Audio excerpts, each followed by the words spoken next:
So out of all three of them, what's your favourite Captain Phasma moment? Where she silently falls to her death at the climax of a really unsatisfying fight scene. There's no noise. She's like, at least when, the Emperor fell, at least he screamed. At least he fucking went for it. She'd accepted her fate. It's so stupid, isn't it? Oh, God, right.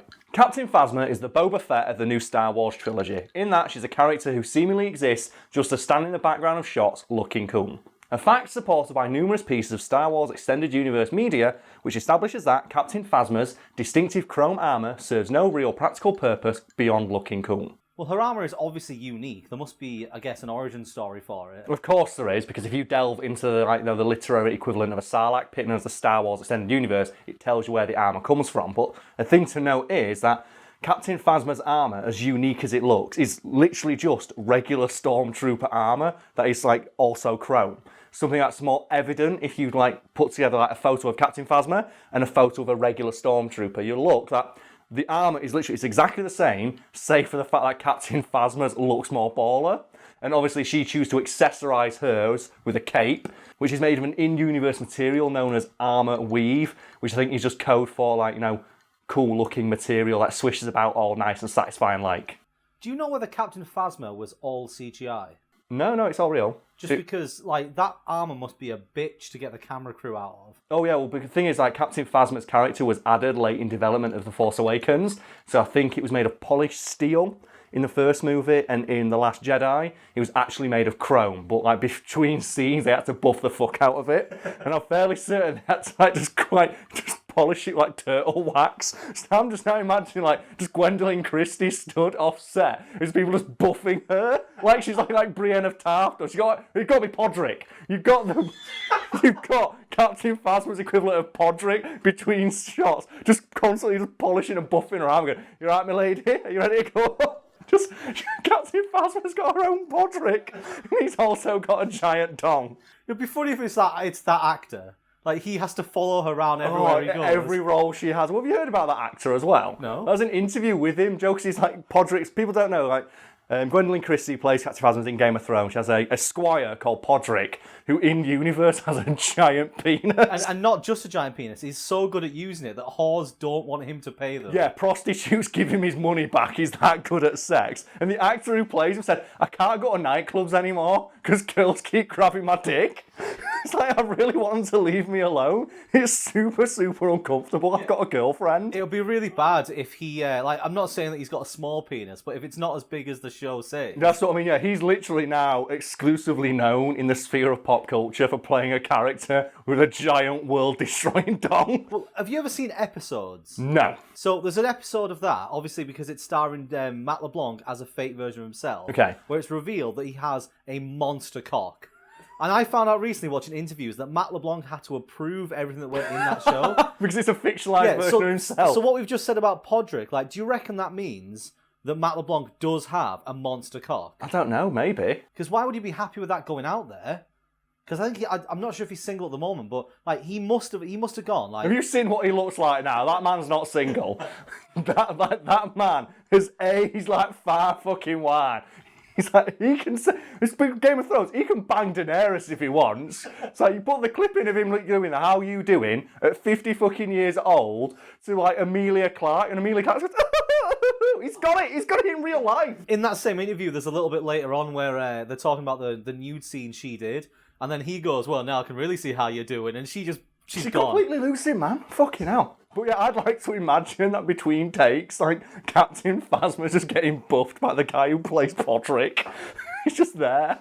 You see that out? He looks so cool, doesn't it? Looks so awesome. I remember the first time she walked, the beginning of the movie, when you've got Finn taking his helmet off and she just turns up behind him in the doorway. You're like, who the fuck is this? Who's this character? Who's this chrome Adonis just appearing in the background? We said before, the traitor should have been her. Oh, yeah. It would have made way more sense for the story that was in just the movies. Yeah. And obviously, it would have given her a chance to do something badass. Yeah, TR Tosh, so, in the middle of the film, obviously, there's the guy, the Don, the hero, TR traitor, the guy with the fucking stun baton, just doing the most amount of flips that have ever been done in, film history, fights Finn. And there is a backstory to that character where it's established that he was one of the stormtroopers who trained with Finn, and that's why he calls him a traitor. But me and Brad think that at the moment would have been much more badass if that was Captain Phasma, because it makes sense because Captain Phasma has more interactions with Finn than regular Stormtrooper number 6. Yeah, and she's visibly annoyed when she finds out that that's the one who was who Betrayed left. it. Yeah. Not to mention as well, like in The Last Jedi, it's established she can also do those sick like staff twirl combos. It's like, oh man, what a wasted character. And she's not coming back. Have they confirmed her death? Yeah, like even though she came back after the trash compactor thing, and obviously the death in Last Jedi was so unsatisfying, a lot of people said, well, she can come back. She came back from the trash compactor, she can do it again. And I think like Gwendolyn Christie's like, I'd love to come back, but they haven't asked me to come into like, record any scenes. So that character's now canonically dead. So Captain Phasma's armour, Mm-hmm. it looks different, but it's functionally identical to every other Stormtrooper. Basically, save for a single modification noted in one of like, the extended universe reference books that says Captain Phasma customized the gauntlets to her armour to facilitate crushing things and strangling people. So canonically, in Star Wars universe, Captain Phasma spent an entire day tinkering with her gauntlets to make strangling her subordinates easier. It's like, you just gotta respect someone who's like that, haven't you? It reminds me a lot of Darth Vader. Have you ever heard the story of like Darth Vader's left hand? No. So where like in universe, I think it's like part of the Star Wars Legend canon now, which is the canon that Disney deleted. But the other hand that gets cut off Darth Vader, it says that hand is wearing something known as a Mandalorian Crush Gaunt, which is supposedly with a Sith talisman that makes it indestructible. And that's the reason that Darth Vader can choke people so hard, because this gauntlet's apparently indestructible and purpose-made for choking. And it turns out in the extended universe, that glove falls into the hand of like a space warlord who uses it to rule the part of like the galaxy with an iron fist. I thought Darth Vader choked people with his mind. Exactly, that's why it's so stupid. He strangles through his mind, but he still needs to wear a specially made pimp glove for also strangling people. So does the glove have any properties for the once it's off Darth Vader? Yeah, because it's the glove. It's this glove that's special, not Darth Vader's apparently giant robot But I mean, fist. the guy who used it to rule the galaxy, I'm assuming it doesn't still contain Force power. No, it's just the gauntlet itself is really good at strangling people. Is it like he holds it up and goes, I have this gauntlet? No, which it's means just Or really... does he use it? No. Physically uses it. No, it's just good at strangling people. That's all it does. It just strangles people good. And Captain Phasma's done the same shit with her armour. She customised it to just strangle people. That's all she does. Just when she's not like working out or doing staff combos in a mirror, she's just strangling people. However, are there any scenes in the movies where she strangles anyone? No. What a wasted character. What a fucking waste, eh? The coolest looking character they've ever introduced, and she falls down a pit of fire. They literally throw that character in the trash in the first movie she appears in. That's how bad it is. Like, she's so fucking cool. And she got added so late in development. Originally, she was supposed to be a man. And then loads of people went, but there's no women in this movie, save for like one character. And Princess Leia in a cameo. I went, oh, that's a good point. Okay, Captain Phasma's a woman now. And they did have like the great response when they introducing Phasma. And I think it was like the famous Facebook comment that somebody like, that doesn't look like a woman. And the top comment from like the official Star Wars Facebook is, it's armour on a woman. What do you expect? It's supposed to protect her. I suppose because people are used to like... the big old tit the armour. huge, massive metal tits. Yeah, and I think there's an... I would think if more people would be used to like the Emperor's New Clothes armor in most MMOs, where the more protection it offers, the less there actually is. Kirin armour in Monster Hunter. And I believe in a novel titled simply Phasma, from which most of the information we're talking about today was gleaned. Phasma herself notes that the reason I love like Stormtrooper armour and a later special armour that I made for myself is because like it forces people to judge me by my rank and my skill instead of my gender. Because like, it's establishing that it's like the First Order only very recently started letting female Stormtroopers like join. Because apparently women want to be space Nazis too. Who the fuck knew? Equality, man. Just 'cause, women can be assholes too. That's true equality right there, isn't it? So Captain Phasma's shiny armour, Yes. it must be made of something different at least. Yes, a metal in the Star Wars universe known as chromium, which is apparently like more resistant to blaster fire than the stuff regular Stormtrooper armour is made of, I guess, but we never really see that displayed in any of the movies. Do we know what regular Stormtrooper armour's made of? Plastoid. That's not a real word. It is in the Star Wars universe, and that's why all the Stormtrooper armor looks like cheap plastic. It's not cheap plastic, folks, it's plastoid. And you can find the description on Wikipedia, which is actually what it's called, I'm not fucking kidding, where like they describe what plastoid is, and it's like, oh, it's a extra strong polymer capable of deflecting light blaster bolts, despite the fact like it can be caved in by a fucking rock. This is really reminiscent of Daleks. Oh, how every single... They basically made them the best they could. And then obviously, like as the years go on, people are like, well, those orbs around it move out for self-detonation purposes. And the plunger can grasp onto things and do this. It's the same thing with like Darth Vader's armor. Well, that's supposed to be like plastoid and Dura steel. And it's like, that's how they try and explain away why it looks like cheap plastic. So no, it's plastic, but it's a special plastic. But then you like smash cut to Ewoks literally caving in the skulls of stormtroopers with rocks. And they might be like rockoid. Like a special rock material. A fucking rock on. It's so dumb. It's like, we know it's cheap plastic, but the fact there's an in-universe explanation for why all the stormtroopers look like they're just big plastic dildos. It's fine. And I think, I don't know if it's mentioned in a novel or maybe the film, where Phasma like brags that, like, you know, not even a Wookiee can crush my chromium armor.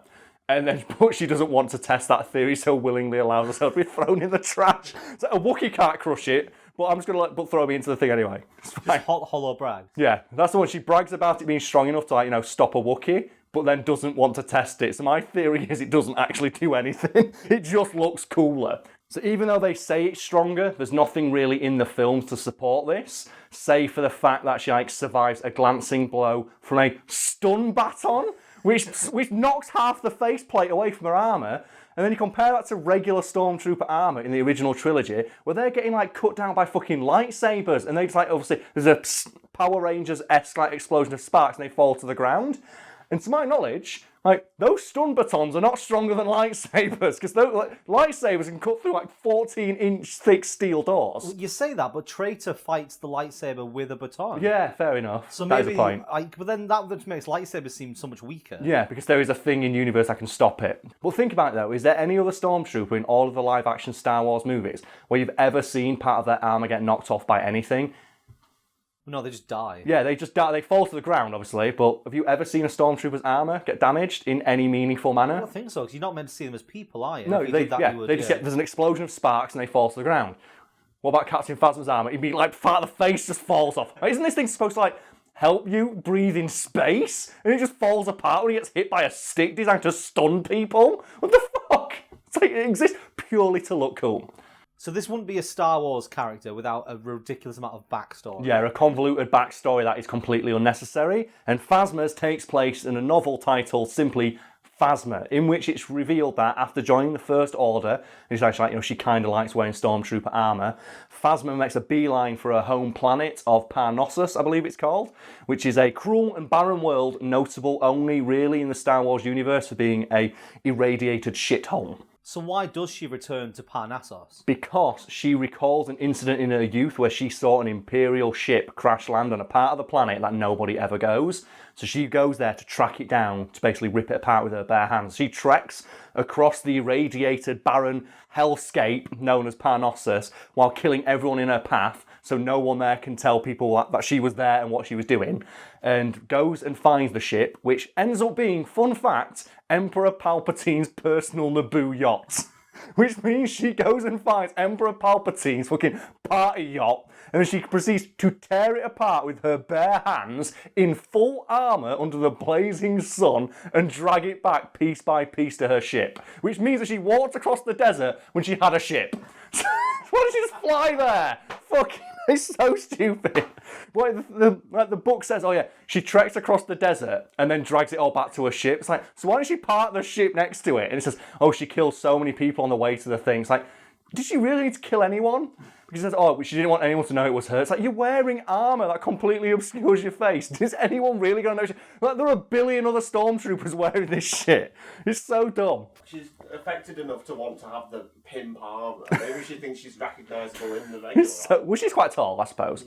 She's tall for a stormtrooper. Yeah, she's tall for a stormtrooper and especially tall for a woman. You're short for a stormtrooper. Yeah, you're a bit of a bitch when someone's getting rescued, aren't you? You know. Do we know anything about Palpatine's like sex yacht? No, we don't. Like, the only thing we know about is that it used to be his, And the reason Phasma like tears it apart is because she sees like it's a symbol of like the Imperial's past power, and that's why she wants it. But at the same time, like it's never really explored or commented upon that Emperor Palpatine owned a yacht. Because I don't really see that guy as like the pleasure cruise kind of dude. That's because well, apparently he was. We only saw him when he was all business. Yeah. All pleasure on that yacht. Apparently so, yeah. Just whipping out his lightsaber dildos. Well, one of my favourite things about the Star Wars Extended Universe is finding out what, like, you know, the big bads did in their free time. And there's like, I think Darth Vader had a palace, like in one of the novels or the comic books. And it says in it that he has no furniture because he can't sit down.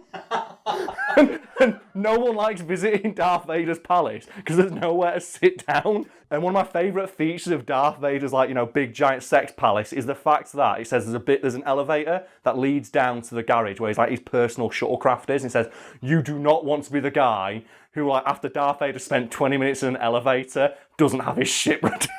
You are gonna get fired or worse. And the idea that Darth Vader just has staff and there are people who just park and clean his car is great. Imagine if you broke into a mansion thinking you were going to steal some shit. You walked in and like, oh, wait a minute, there's no furniture. It's Darth Vader's. Apparently What's that noise? Apparently he has like art and stuff in there that remind him of like his home planet. It's like, why would you want something that reminds you of your home planet, Darth Vader? You mean the planet where you were enslaved and your mother was killed? What a shithole. Just drawings of him killing all those people. And not just the men, but the women. And the children too. Oh. So, do you know what the best bit is as well? Do you know what his planet, like his palace is surrounded by? Lava.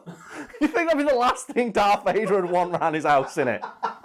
But just the idea. Every time he goes for a stroll, he just gets flashbacks to the high ground. But he's got the highest ground. He's got a giant palace. That's why. He's got like mannequins of Obi-Wan along the bottom. And every now and again just pushes them off the edge. Just force push them with his special choking claw. Just the idea that Darth Vader doesn't have furniture because he can't sit down because he's a robot. And I think it was I think it's the same story where they established that. They say the first time that Darth Vader wore the armour to like a function because the Emperor threw parties, C-3PO was there and thought it was a robot.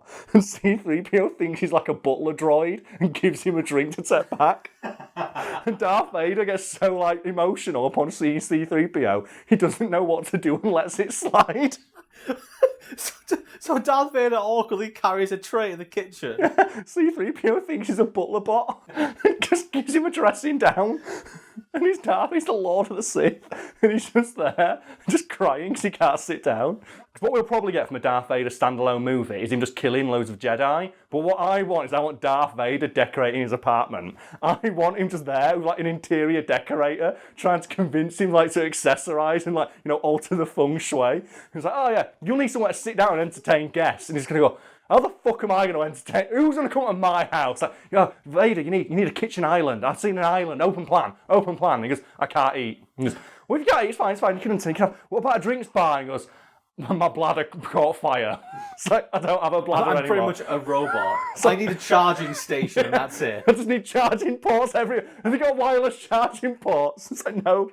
Oh, but have you ever seen like some of the stuff about like the making of Darth Vader's armor? Have you ever like the backstory on it is fucking amazing, and it's established in like one like piece of extended universe material that they intentionally used shitty material just so Darth Vader would never rise up against the Emperor. Oh yeah, the reason that Darth Vader's armor looks so shitty is because it's like inferior material that they then buff to try and make it look shiny to hide how shit it is. My absolute favourite part though of like Darth Vader's armor is it's revealed in one book. Like, just a little panel on his chest. You know, like Darth Vader himself like says to somebody, every now and again it just beeps and I don't know why, and it keeps me up at night. And the theory is that the Emperor makes it do that just to piss him off. Just keep him angry. Like Darth Vader, just every now and again it just beeps and I don't know why. I've tried taking it apart, but every time I do I stop breathing. Like, there's literally a button on Darth Vader's chest that makes his lungs stop working. Why would you put the panel that controls his life support in the middle of his fucking chest? Oh yeah, with no cover like protection on it. They could like even like a fucking iPhone and put something over that to stop you pressing it by accident. They put like a screen protector or some shit. And there's actually one comic where someone presses that button on Darth Vader's chest and he immediately collapses to the floor and nearly dies. Do you reckon, like, you know how whenever we get you know, you've been telling me recently about the folding Samsung phone, how oh people yeah, are picking at it. That immediately just like fell apart. Do you reckon he picks at his panel? Just pulls bits off and then realises his leg stops working. Oh, it beeps. It just beeps. So how do the pieces of the Emperor's sex ship... Yeah, that's what we call it. It's officially known in canon as the sex ship. It's not, but I'm calling it that. how do they become her armour? What she does, she drags these pieces of the ship to her ship, and then she flies to a planet with a machine lab on it capable of replicating anything put into it with another material put into it. And what she does, she puts a piece of chromium into it and then takes off her armour piece by piece, puts it into the machine, and then the piece of the armour replicated with this new chrome material. And then what she does, she takes out all the electronics and stuff from the inside and then fits it to the new pieces of armour and then puts that on. And the reason that I think that, that Captain Phasma did this purely to look cool is because do you know what the first thing Phasma notices about this armour? Not that it fits better, not that it feels stronger or lighter, or that she thinks it'd be like, a hardier material. She says, the first thing I've noticed is that the cape that I normally wear swishes across the front more satisfyingly because the chrome is smoother than the plastic. That's it. That's literally the first thing she notices. That the cape she wears for style just looks cooler. So basically, Captain Phasma went to an irradiated shithole of a planet and punched apart Emperor Palpatine's personal sex yacht just to pimp out her stormtrooper armour. And you know what? That's a character I fucking respect. So she basically just did Pimp My Ride, but with her armour. Yeah, so she got a set of stormtrooper armour and just literally just chromed it the fuck out to look cool. And I say we run with that idea and we get a picture of Captain Phasma behind me and we do what we normally like to do in the channel. We create a monstrosity using Photoshop. And I'm going to say, because Captain Phasma, she did this for intimidation and to be noticeable on the battlefield. There's a reason she always walks behind people dramatically and stands in a doorway, because she casts an imposing silhouette due to her height. So let's run with that and think, how can we make Captain Phasma's silhouette in a doorway look even more terrifying? So let's say we start from the top, and how do we make that stormtrooper helmet just look more badass and bodacious? Like when she's cutting a shadow in the back. Do you know the scene with Finn taking the helmet off? Yeah. What would be more terrifying to see? Just walk fucking behind him. Well, she needs something to make the silhouette taller, I think. Yes. She's tall, but she needs to be taller. Yes. So I'm thinking maybe some devil horns, some big dumb devil horns. Or something more excessive, like the one in, the Hellas? Oh, the big Hella spikes. Yeah. Okay, so the big Hella... From the end, where she's got lots of them. Yeah, so the big Hella spikes coming all the way out of the helmet. Right. So we've got the helmet, and we go a bit further down, shoulders. I'm thinking some big, dumb, Soul Calibur, Siegfried Crystal Armor-esque pauldrons coming out the fucking side. So she's like 4 foot wide, looks like a Dorito. I say we go for them. And I reckon that down both of her arms, spikes. Spikes. Like shredded, sharp. No, the Armour of Thorns from Dark Souls. Right. Which is basically just armour covered in hundreds and hundreds of spikes. Wolverine's claws, why not? Yeah. Oh yeah, and then on the end of her fist, Wolverine's claws. So then she's got knife hands, it's even scarier. Just going to say right now, I'm not putting hundreds of spikes on No, just put the Armour of Thorns. Just find the Armour of Thorns, make sure she's got them arms on. Because those things are you see that silhouette and a scraping spear, you shit your fucking pants. Shit's going down. So in her hand, she has Captain Phasma's staff, but a staff's cool, but I don't think a staff casts a very imposing, intimidating silhouette. So what weapon can she be holding that's way more fucking terrifying? The Soul Edge. Maybe the Soul Edge. The Soul Edge is good. I'm thinking maybe a Devil Scythe. I'm thinking Pyramid Head's weapon. The Great Knife. Yeah. Pyramid's Great Knife. Fuck it, give her that. Okay, so we've got weapons, hands, shoulders.